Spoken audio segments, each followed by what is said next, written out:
Bonsoir. Bonsoir à tous, bonsoir, merci, comment vous allez? Quelle émotion de vous voir et de vous retrouver ici ce soir à l'Accor Arena. Faire le congrès mission dans cette enceinte de fou, après NASA et avant Soprano, mais c'est une dinguerie de fou les gars, non? Je vois qu'il y en a qui ont 15 ans, il y en a qui ont 20 ans, il y en a qui ont 40 ans, il y en a qui ont 50 ans. Toi là-bas, t'as 80 ans je crois. 80 ans. Vous venez de près, vous venez de loin, vous êtes sur KTO ce soir en direct. C'est beau. Ce soir, vous êtes au bon endroit pour vivre une soirée extraordinaire. Vous êtes exactement le bon nombre, cette foule incroyable au bon endroit. Ce soir, vos 12 000 visages sont le kaléidoscope du ciel. Une image magnifique de l'Église. Si diverse et pourtant mystérieusement une. Ce soir, pour commencer, on aimerait dire merci à tous ceux qui ont permis que cette soirée existe. Tous les ouvriers de l'ombre, les bénévoles, tous les graphistes, scénographes. Les metteurs en scène je crois aussi, non? Les metteurs en scène, les ingénieurs lumière, les ingénieurs du son, les scénographes. Vous qui œuvrez depuis 1 an à sa préparation. Vraiment, merci. Merci à vous. Merci. Si on ouvre nos cœurs ce soir, si on se rend disponible à tout ce qu'on va vivre, si on laisse l'Esprit Saint faire, alors ce soir, cette salle, cet Accor Arena deviendra un sanctuaire dans lequel l'Esprit Saint va descendre avec puissance et répandre son feu. Amen. Vous êtes prêts? Et pourtant, dans notre monde, il y aurait de quoi désespérer. Le monde part en vrille sous nos yeux. Certains jours, on se sent épuisé par le tsunami des bad news. Tensions, guerre, division. Qu'est-ce qu'on peut réellement faire à notre niveau? En France, la crise d'essence, l'épidémie de solitude et le fatalisme social sont des réalités qui nous touchent tous. Et même cette petite haine, vous savez, celle qu'on a à l'égard de notre voisin, à l'égard de notre proche, celle du voisin, celle qui nous empêche de dialoguer ou de supporter cette contradiction. Saint Paul le disait déjà à Timothée, un temps viendra où les gens ne supporteront plus l'enseignement de la saine doctrine. Ils refuseront d'entendre la vérité pour se tourner vers des récits mythologiques. Eh bien, peut-être que ce temps est venu. Mais je crois qu'on est tous ici responsables du climat de notre société. Car après tout, le monde, ce monde, est ce que nous décidons d'en faire. Alors il y a une urgence d'annoncer le règne de Dieu, une urgence d'aimer ce monde, une urgence d'aimer même ceux qui nous dérangent, même ceux qu'on n'a pas très envie d'aimer. Bien des fois, les aime. Ouais, et même bien des fois, on a en nous cette petite voix. Vous savez, celle-là qui murmure à nos oreilles, qui douche nos élans, nous disant « fais profil bas, n'ouvre pas trop ta bouche, ça sert à rien ce que tu fais ». Qui écoute encore les chrétiens aujourd'hui? On la connaît bien tous, celle-là.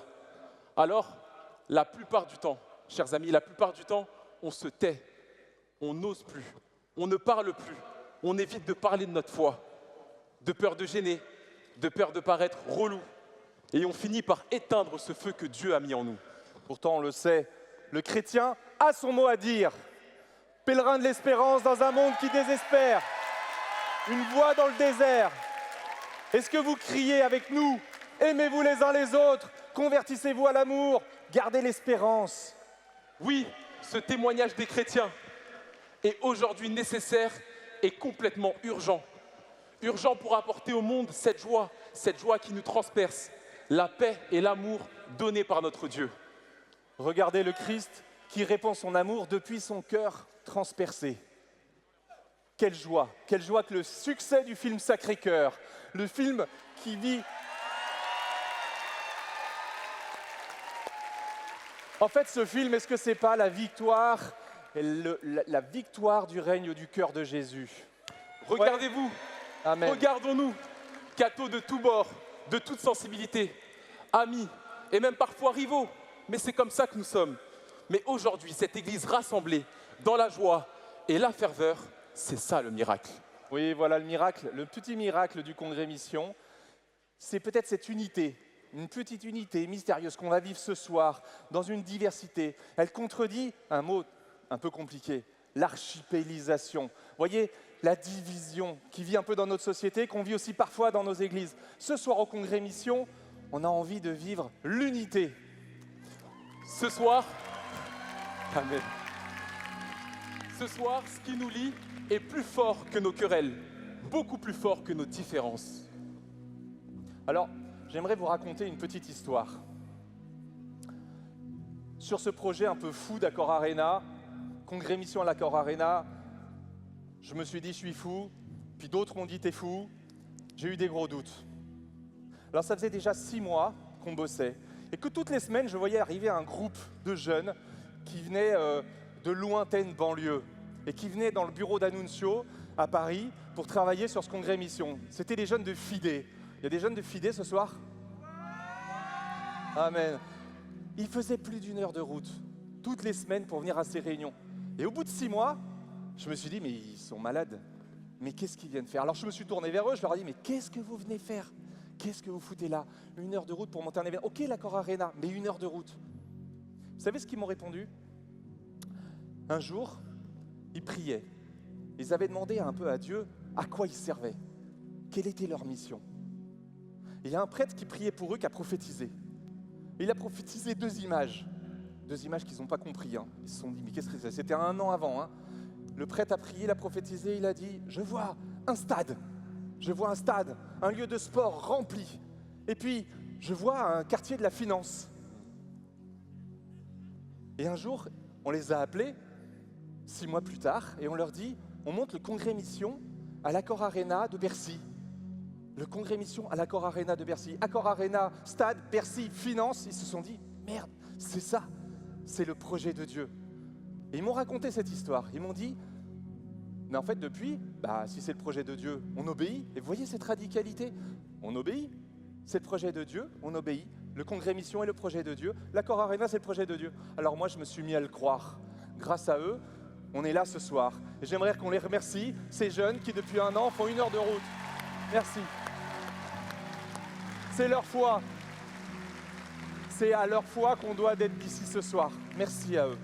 Le Congrès Mission à Bercy, c'est le fruit d'une prophétie. Alors, chers amis, au ministère des Finances, ce soir, on va créer le ministère de l'Espérance. Amen. Amen. Pour cela, on vous propose de nourrir ensemble 3 piliers sans lesquels rien n'est possible. Le premier, l'enthousiasme, celui qui vient de Dieu, à travers cette louange. Le deuxième, c'est l'inspiration. Laissez-vous inspirer par les témoignages, les prédications. Vous allez entendre beaucoup de prises de parole ce soir. Laissez-vous inspirer, laissez-vous déranger, laissez-vous embarquer. Le troisième, l'amitié missionnaire pour annoncer. Évangéliser, chers amis, c'est aimer le Christ, aimer l'Église, aimer le monde. Et cela n'est pas sans combat, sans adversité. Alors courage, venez ici pour prendre des forces, venez louer, venez prier, venez pour vous rassembler, pour être des témoins. Soyez parfaitement libres de chanter, de lever les mains ou de les baisser, de vous prosterner, de faire silence, de rayonner de votre louange. Ça fera peut-être pas la joie de tous, et c'est ok, mais ça montrera bien qu'on est libre d'être des enfants de Dieu.